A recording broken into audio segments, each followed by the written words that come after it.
Hello, welcome to Do It Yourself with Wayne. Today I'm going to talk about ID labels for your plants.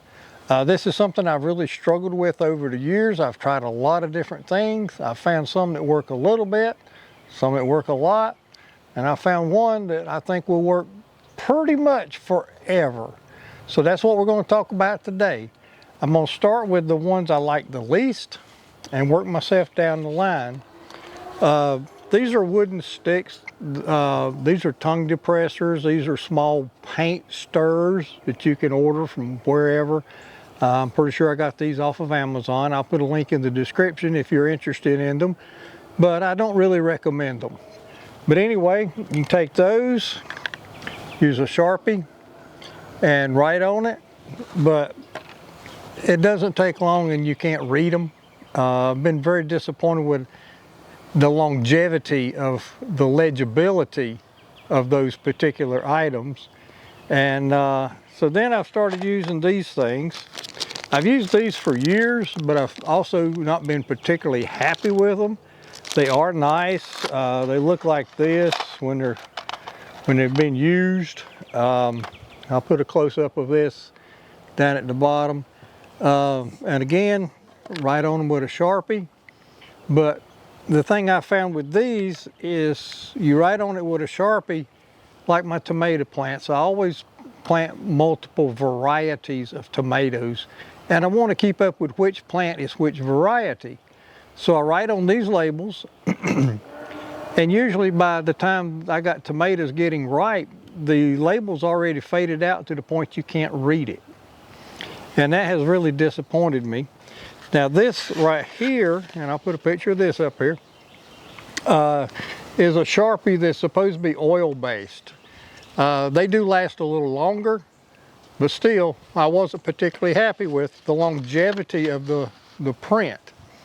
Now one thing I have found, if you write on these things and just stick it in the ground where the sun can hit the front of it, it'll fade it out before your tomatoes get ripe, as an example. But if you set it down at an angle or lay it flat where the print is down, so the UV light from the sun doesn't hit it directly, doesn't hit your print directly.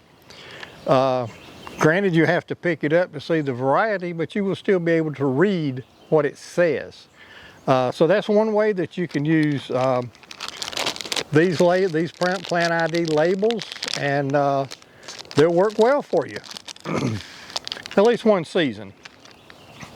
Now, I've got a new YouTube channel called 3D Printing with Wayne. I bought a 3D printer a while back, and I've been printing a lot of stuff with it. And I printed these ID labels. Now, these are a little elaborate. This is basil and rosemary and sage and dill and stuff like that. I just found the file at makerworld.com, and I downloaded them to my printer and printed them. And they're nice, but they're a little overkill, I think, for what I normally do. So I also found files for just a steak like this. Very much like these steaks, about the same size, but it's 3D printed.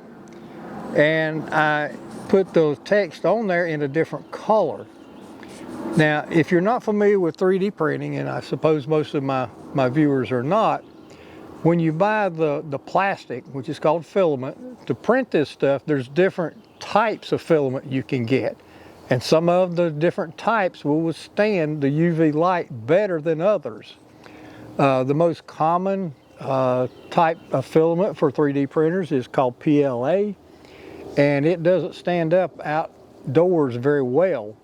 But you can get PETG, you can get ASA, things like that, and they will stand up outside a lot better. And I think these labels will last me several years. Like that one says radishes. That's more radishes. I got summer squash here, printed a bunch of those. Black seeded Simpson, I always like to print that because it makes a good lettuce for your salads, your sandwiches and stuff. But if you don't have a 3D printer, you may need to look for a friend or someone close by that has one and see if they would be willing to print labels for you. It doesn't take much time to print, this style. These take a little longer to print, but they're not hard to print if you've got a 3D printer. And, you know, well, once you get used to using it. But I have found these to be very nice. My strawberries behind me, they're labeled with these labels like this, and I think they'll hold up really well. Now the next thing I got, I got blueberries that I'm sure is going to be around for many years, and I want to keep up with the variety of my blueberry plants. Well, these are nice labels, but they're not going to last as long as those blueberry plants do. And I wanted something that would last longer. Now I have done a video previously, and I'll link to that in the description, about my stainless steel labels. I ordered these little stainless steel blanks off of Amazon. I'll put a link to that in the description. And I use an etching tool. This one is just battery operated. You mash the button. I don't know if you can hear that, but it vibrates and it will etch the name of whatever you write into the stainless steel. This is a really old electric one I've got. Plugs into 110 volts. Makes a lot of racket, but it etches better. Not a lot better, but better. And then I end up with labels like this. Now this is apathetic, I can't even pronounce that word or that name for one of my blueberry bushes, but it's on here in stainless steel, engraved into the stainless steel. And I am confident this will last as long as my stainless steel, as long as my blueberry bushes do. But I still got to attach it to the blueberry bush. Also doing that for my blackberry plants that are here beside of me. I don't guess you can see them, but they're right here beside of me in grow bags. I found stainless steel wire ties. So they wouldn't quite go through the holes on the stainless steel, so I drill a little bit larger hole.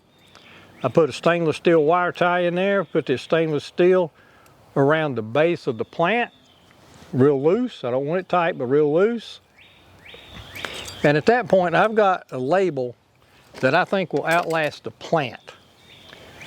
These stainless steel ones, like I said, I'll put a link in the description to the blanks for the stainless steel blanks, as well as the wire ties that are stainless steel. If you use your traditional plastic wire ties, some of them will degrade and break in 6 months or a year. Some of them will last 4 or 5 years, but eventually they will break and you can lose your labels. So if you're going to go and buy the stainless steel ID tag, get the stainless steel wire ties as well, so that everything will be durable and it will last you many years. So anyway, that's my experience with ID labels for my plants. I've got plants that are good, real temporary, like these things here. You can also use popsicle sticks, the wood stuff. And that's fine if you're starting seeds and you're going to have different labels when you put it into your garden or something. These labels here, they're good if you mark on with a Sharpie and put them in the ground face down so the sun can't hit them. They'll last a long time. And of course, if you got a 3D printer, you can print some really nice labels like this that should last for a number of years. But if you really want something that'll last, do the stainless steel.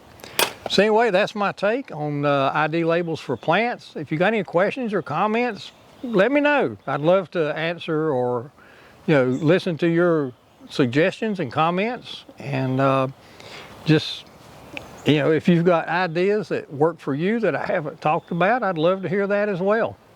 So at this point, I'd just like to say I'd really appreciate it if you click like on my videos, subscribe, do all those things. You know what they are. I would really appreciate that. So thank you for visiting. Do it yourself with Wayne, and we hope you have a great gardening season.